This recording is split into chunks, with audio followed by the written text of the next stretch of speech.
de révolutionnaire.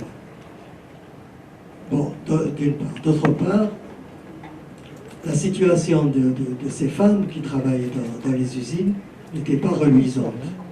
À l'époque, ils n'avaient pas le droit, par exemple, de se syndiquer.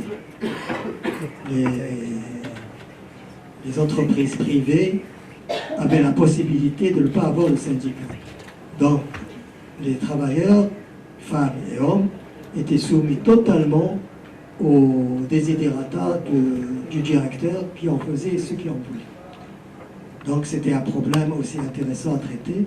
D'autre part, la grève que je montre dans le film était une grève non pas pour des motivations salariales, mais plutôt pour la dignité. C'est des femmes qui se sentaient humiliées par le contremaître et qui ont décidé de se battre pour leur dignité, pour qu'on les respecte dans leur lieu de travail. La deuxième thématique du film, c'était le mariage obligatoire, le mariage imposé par les familles aux jeunes étudiantes, aux jeunes lycéennes qui ne terminaient pas leurs études malheureusement pour se consacrer au mariage. Donc c'était aussi un thème à l'époque intéressant et qu'il fallait absolument traiter. Voilà en gros le chemin parcouru. Avant de passer la parole à la salle, par rapport au casting, vous êtes des comédiennes, en sachant que à l'époque, vous êtes des comédiennes professionnelles dans les années 70, mais par rapport au choix des comédiens et des comédiennes dans le film. De façon générale, moi je fais des castings très élaborés, très longs. Par exemple, pour Seigneur Noir, le premier film de Benzerrari, il est là dans la salle, je crois. Il est parti. Benzerrari Hassan, c'était son premier film. Hapati, c'était son premier film. Hosni Kitouni, c'était son premier film. C'est-à-dire que je faisais confiance aux jeunes. Après, évidemment, un casting très élaboré. Et je pense avoir une raison, puisque les gens que j'ai choisis dans tous mes films ont été vraiment à la hauteur. Par exemple, pour le film Leïla et les autres, puisqu'on y revient, Aïda, qui était le premier rôle, le rôle de Myriam, je l'avais vu dans le Harir de Mustafa Bader, et c'était son premier film de cinéma. Le Sha'a, je crois que c'est aussi son premier film de cinéma. Bon, en général, les acteurs que je choisis n'ont pas beaucoup d'expérience, mais encore une fois, lorsqu'on donne confiance aux jeunes, lorsqu'on travaille avec eux, lorsqu'on les motive, on a de bons résultats. On passe la parole à la salle. S'il y a des questions, réactions.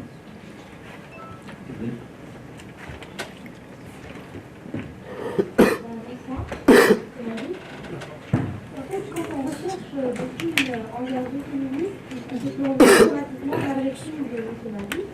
Moi, je voudrais revenir sur un film qui a été produit en 1977, et un autre film qui a été produit en 2015. C'est du même sujet que la condition de la femme.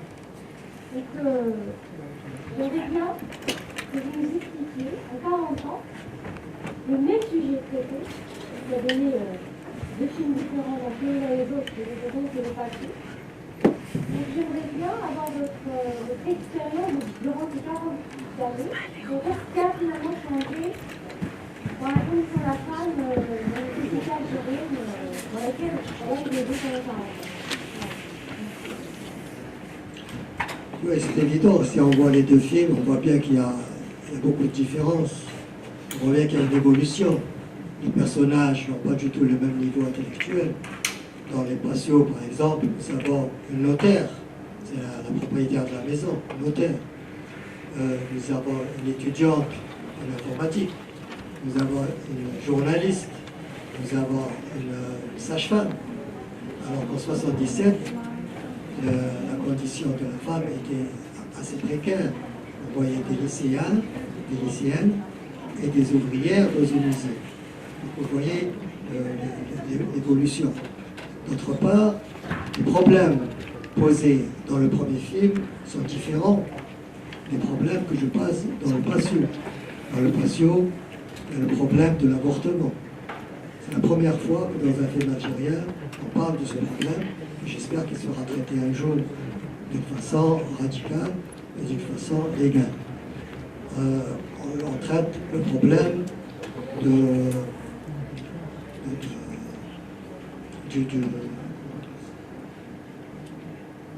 l'héritage. L'héritage, vous savez très bien que les femmes, en général, ont droit à la moitié de l'héritage du garçon. Dans le film, je montre qu'il y a une possibilité d'échapper à cela. Et cette possibilité, c'est au mari, pendant son vivant, de léguer ses biens à la femme et à ses enfants pour éviter tout problème après sa mort. Donc ça aussi, c'est assez nouveau. D'autre part, on montre aussi que la femme se défend bien, elle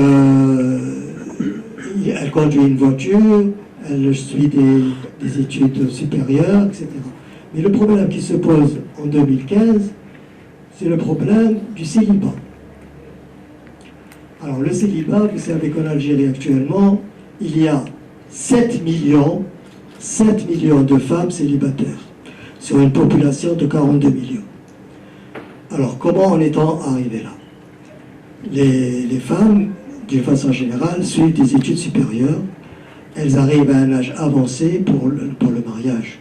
Elles arrivent à un âge de 30-35 ans.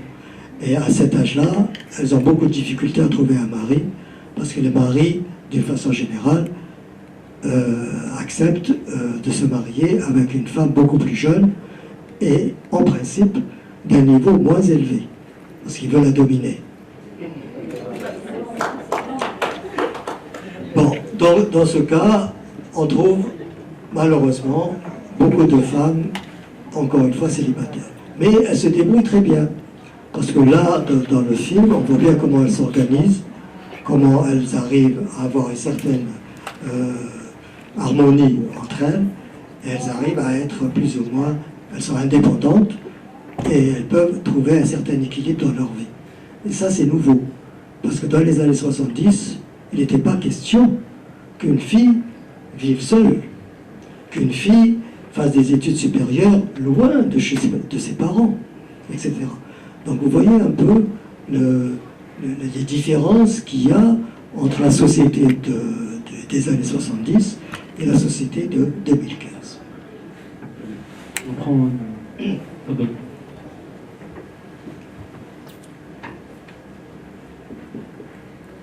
السلام عليكم. سيد علي مظيف، هل نقدروا نشوفوا أستاذ تاعنا في أعمال تقدر تريبريزونتي حاجة ريفوليسيونير؟ اسكو احنا نقدروا نشوفوا سيد علي مظيف في عمل فيلم ثوري مستقبلا؟ هل هذا شيء ممكن؟ كما قلت في السابق، أنا بديت العمل تاعي فيلم طوري، عرق الأسود فيلم طوري، وسينا لونفير ا 10 فيلم طوري، وسينا حكاية الطورة فيلم طوري، وسيت 3 أفلام تاع الطورة. والآن ماذا بيا نواسي أفلام على المجتمع، على المشاكل تاع المجتمع.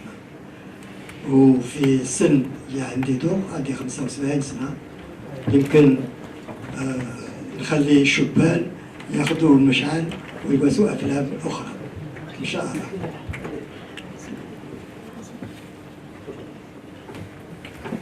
السلام عليكم.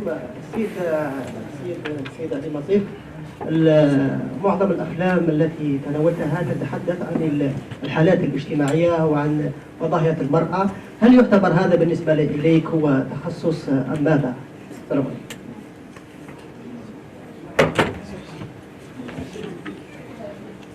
Non, c'est pas une spécificité parce que, encore une fois, أنا قلت للصحفيين في السابق كان مخرجين آخرين لوسائل أفلام على النساء، على وضعية النساء، كما أحمد العلام، كما أبو عماري، كما سليم الرياض، etc.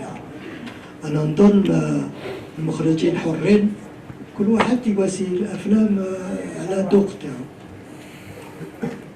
أنا وسيت ثلاث أفلام على النساء، وسيت ثلاث أفلام على الطورة، وسيت أفلام أخرى على الفلاحة مثلا.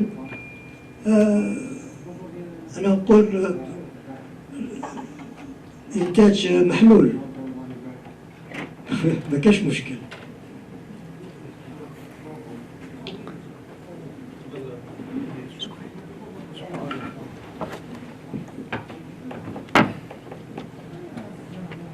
Salam alaikum.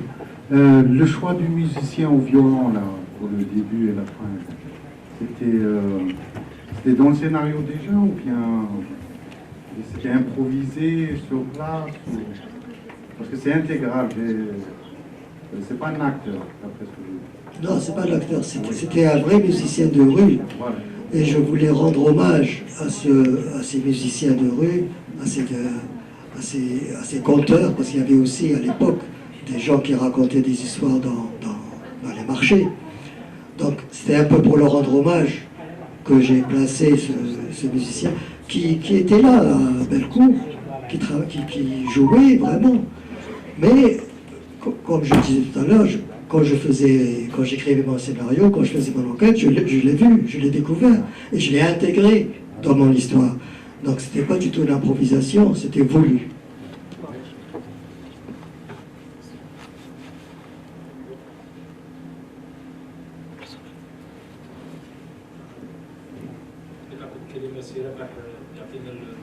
الكونتكست كيفاش خدمت مع سي علي مزيف لا معروف كرجل مسرح واشتغلت في مع سي علي مزيف. مع سي علي على كل حال il a une très bonne éducation, c'était un plaisir de travailler avec lui. نقول بلي ما كانش مشكل، le plus important c'est ça. وشنو كان حاجه ما هضرتوش عليهم كامل، كاين 17 واحد مات في الفيلم هذا، انا حسبتهم 17 بيرسون الله يرحمهم. الله يرحمهم 17 بيرسون ماتوا في هذا الفيلم، الله يرحمهم الله يوسع عليهم. Oui, il y a une phrase de Cocteau qui disait « Le cinéma, c'est la mort en train de travailler ». Et ce film est l'exemple parfait de ce qu'il a dit, parce que les 17 personnes qui sont décédées dans le film, il y a le directeur photo, Rachid Merabtine, il y a Ahmed Malek, le compositeur de la musique, il y a Nadia,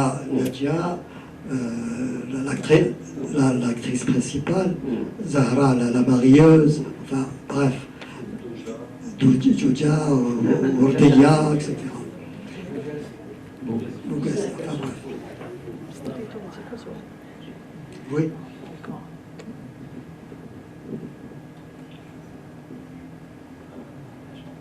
سي لامين اذا ممكن انا كمل الجيل تاع سي علي مزيف On a été à l'école ensemble, à l'Institut.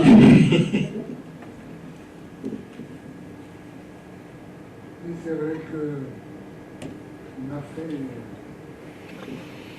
disons, cette expérience de formation qui a été très mouvementée, très problématique. Et on a de l'ambition vers la jeunesse. Nous avions tous 19 ans, 20 ans. Là, on a résisté au crédit. Et je me retrouvais dans une salle avec en face de moi le collègue, le camarade,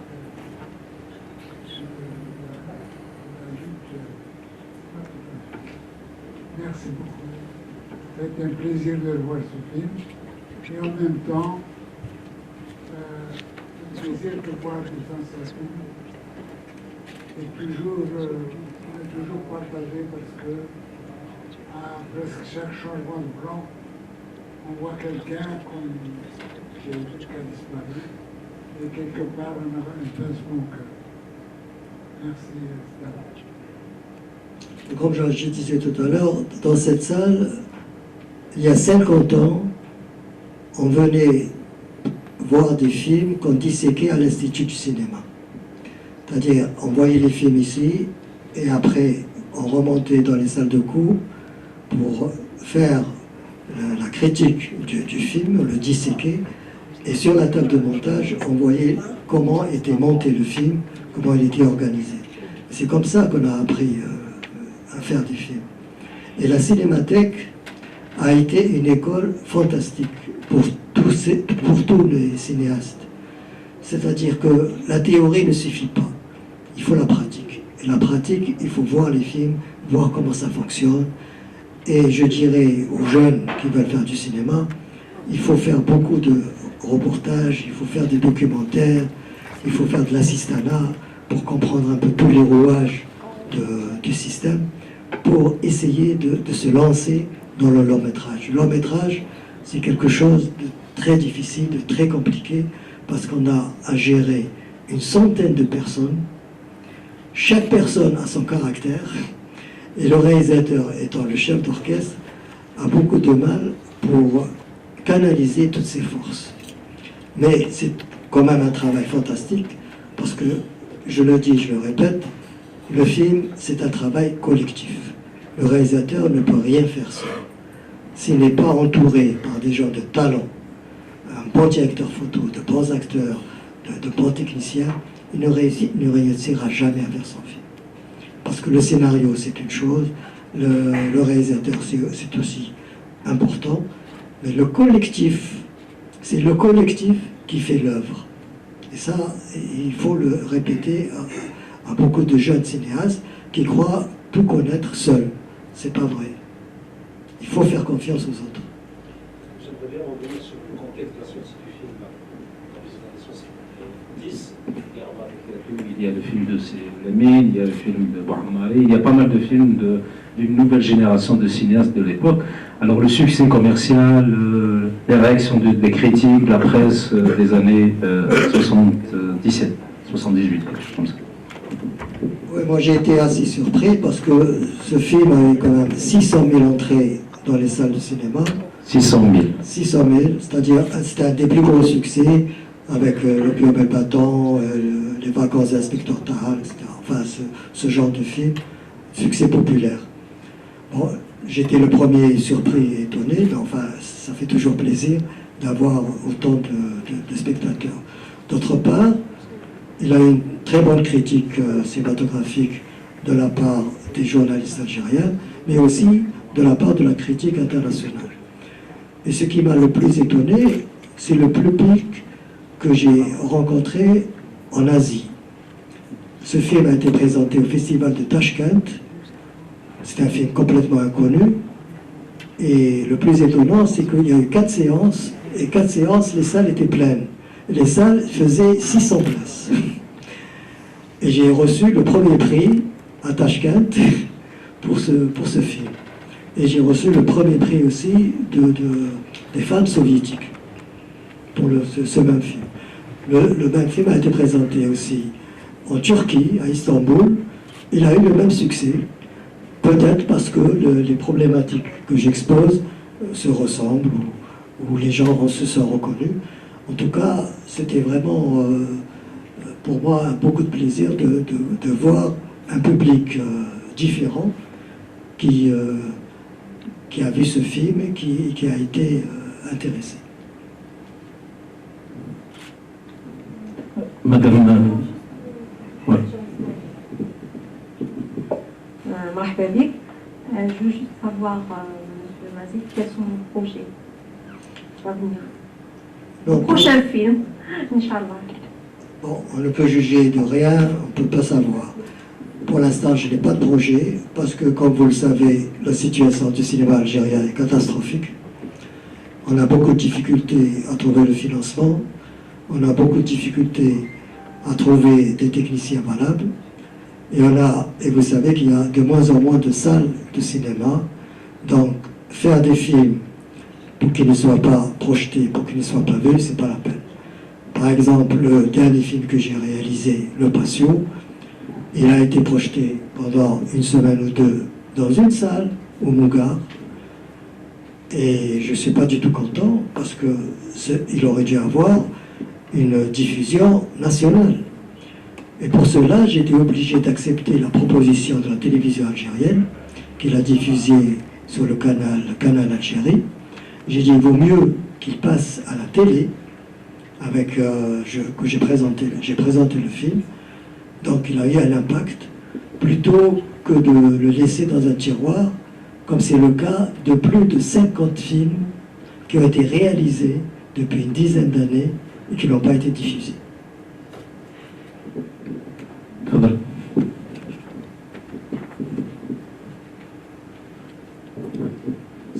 سيد علي الوظيف، وشنو هو باعتبارك مخرج كبير في الساحة الوطنية، وشنو هما الحلول الرئيسية اللي تقدر تساعد على قيام السينما الجزائرية؟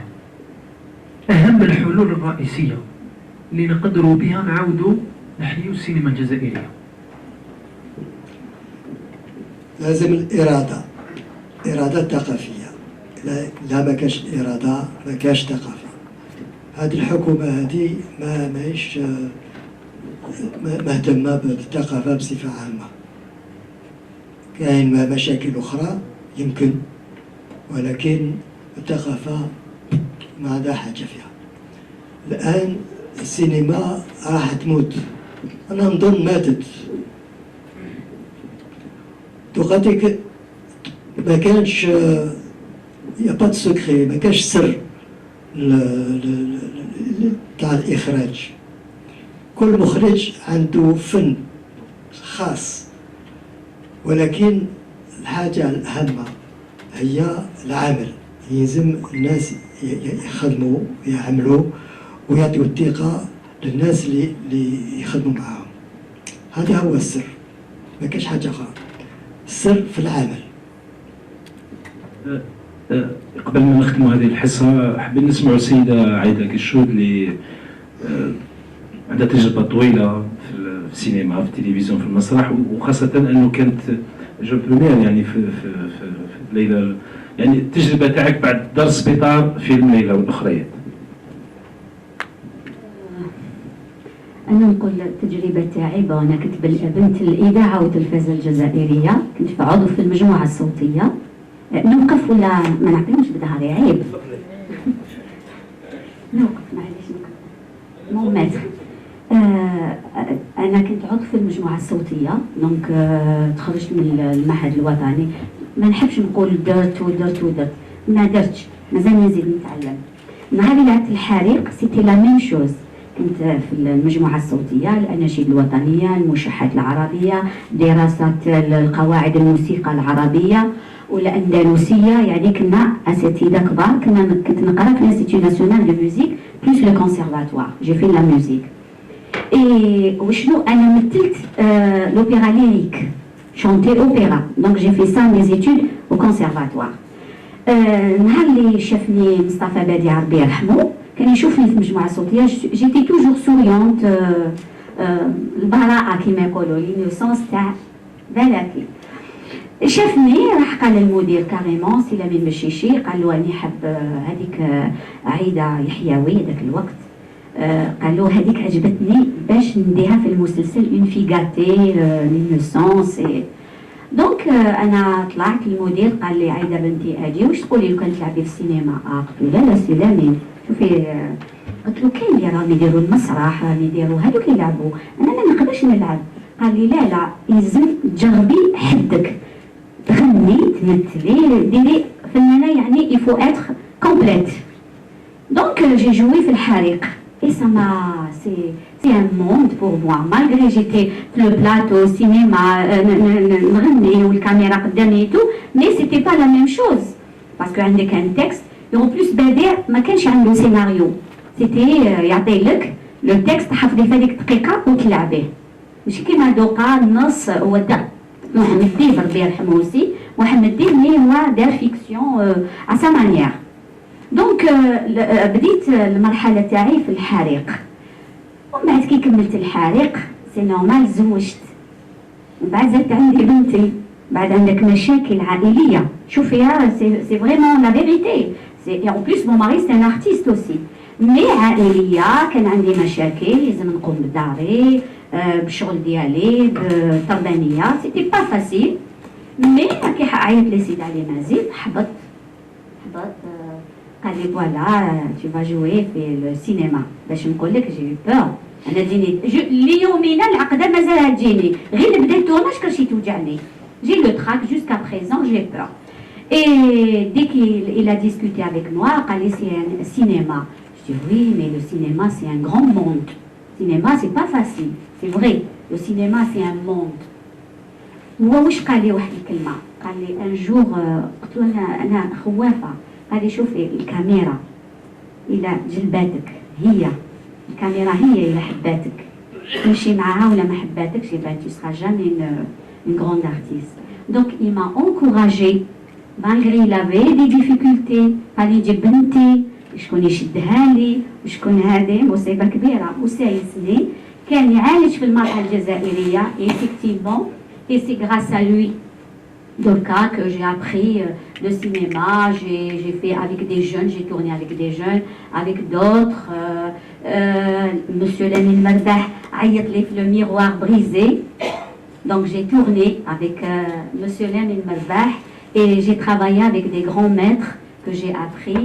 كاين منهم اللي ماتوا ربي يرحمهم هلال كيما هلال كاين بزاف اللي ماتوا مام هنايا قاعده نشوف المرحومين وهذيك البنيته الصغيره لازم تعرفوها شكون هذيك اللي غنات اول اغنيه للاطفال هل تعلمون تحيتي عند الحضور اليكم انا هذه هي سي شانتوز et c'est la nièce de l'animatrice اللي كانت تواسي l'émission enfantine ماما نجوى oui c'est sa nièce donc voilà ma carrière et ودركا انايا نقولها ونزيد نعاودها ماذا بيا لي جون خدمت avec des jeunes j'ai fait des courts métrages des longs métrages beaucoup j'ai travaillé j'ai aidé les jeunes mais je voudrais que هاد la jeunesse مخرجين وعندهم الامكانيات d'abord اولا يفتحوا لهم البيبان où ils leur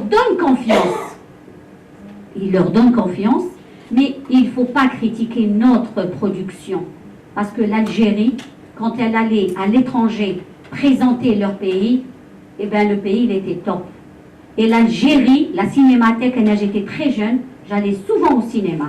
الافلام اللي تخرج نروح نشوفها افلام المصريه الهنديه تاع لي كوبوي تاع لي ساندويتش j'allais voir j'étais jeune hein j'aimais c'est ça le cinéma alors le cinéma algérien elle a représenté l'Algérie et elle a fait des grands films وكامل اجتماعيه تتكلم على الشعب على الموضوع bien sûr il y a toujours le riche et le pauvre تشوفوا هو واش يعاني وهذاك راه لاباس عليه تشوف لو la haute société ou تشوف le petit et c'est ça et cette jeunesse aussi sont en train de faire ces courts-métrages longs-métrages ils font alors je voudrais que الافلام الجزائريه ماذا بيا يدرسوها هاد المخرجين شبان يدرسوها باش يشوفوا يعني la souffrance qu'un réalisateur واش كان يعاني le caméraman le directeur photo j'ai vu انايا les techniciens مساكن واش يقاحروا على ظهرهم et tout pour من بعد كي soit perchman soit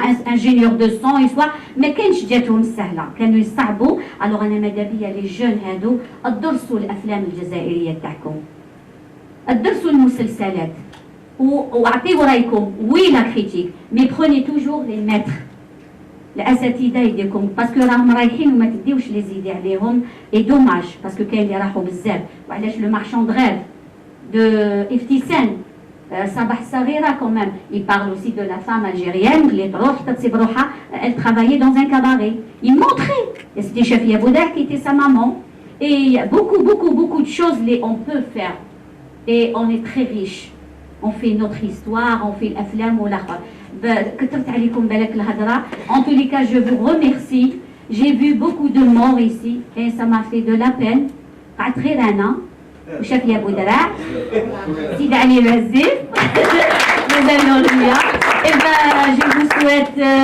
bonne chance et ça c'est vraiment agréable d'être là نهار اللي جيت كان شويه رايب والقران تسقم، وان شاء الله كل شبان يجيو والمخرجين والافلام الجزائريه وتدرسوها. يوغا دي ديبا، يوغا اي بون كوراج مي زونفون، بون شونس اي بون سونتي للكبار الاساتذه تاعنا، وان شاء الله صحتنا يقعد لنا عقلنا ما يجيناش الخير. شكرا سيدة عادة، شكرا.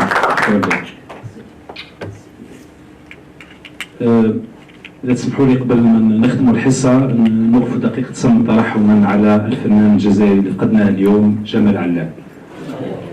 هذا هو فقدناه، هو كذلك يعني مسيرة طويلة.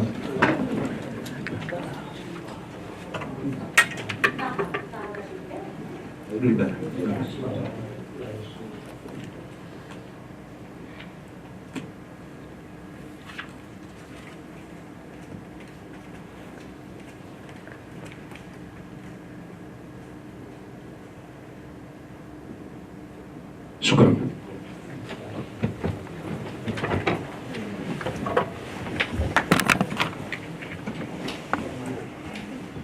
Est-ce qu'il y a encore des questions? S'il y a je peux répondre. Dernière question avant de terminer la séance. Tfadlé. Je reviens, s'il vous plaît, à vos sources d'inspiration, parce que je vous ai posé, je fais toujours le parallèle entre vos deux films, parce qu'en fait, je fais une recherche sur ça. Ouais, est-ce que vous faites des enquêtes sur le terrain? Est-ce que ces histoires-là existaient, ont été modifiées quelque part? Ou sinon, c'est votre source d'inspiration, votre vécu. J'aimerais bien, en fait, avoir les coulisses de ce scénario-là. Voilà. Oui, je l'ai déjà dit tout à l'heure, je fais toujours des enquêtes avant de commencer un film. Par exemple, l'histoire du patio est inspirée de faits réels, c'est-à-dire ces femmes qui habitent ensemble dans une maison, etc. C'était des gens qui habitaient à la Casbah d'Alger. Et j'ai transposé ce film à Constantine parce que j'ai eu le financement d'Alger, Constantine, capitale de la culture arabe. Donc l'action réelle qui était à Alger, je l'ai transposée à Constantine. Évidemment, il y a une part de fiction. On ne peut pas non plus transposer d'une façon fidèle la vie de ces gens-là. Donc il y a une part de fiction, mais en réalité, des femmes qui vivent ensemble, c'est une réalité qui existe. Et dans tous mes films, c'est basé sur des choses vécues, réelles. Et vous avez fait une relation entre le patio et là et les autres. Il y a aussi le film Houria, qui se passe à Constantine et qui montre aussi l'amour contrarié de deux étudiants à l'université de Constantine. Et je voulais montrer le paradoxe qui existe entre la ville traditionnelle, la Casbah de Constantine, et l'université très moderne, qui est fréquentée par des milliers d'étudiants, et qui, à la fin de leurs études, retournent dans leur milieu traditionnel et retournent à leurs idées rétrogrades. Et c'est ça qui est important dans le film, de montrer ce passage entre deux mondes dans une même ville. Très bien. ان شاء الله يكون عندنا موعد اخر مع سي علي مزيد مع فيلم حوريه ان شاء الله في حصص. كما كل العاده نختتم هذه الحصه ويشرفنا نكرموا المخرج سيد علي مزيف اللي هو ضيفنا اليوم، وادعو السيده عايده كشور لتسليم شهاده للمخرج سيد علي مزيف.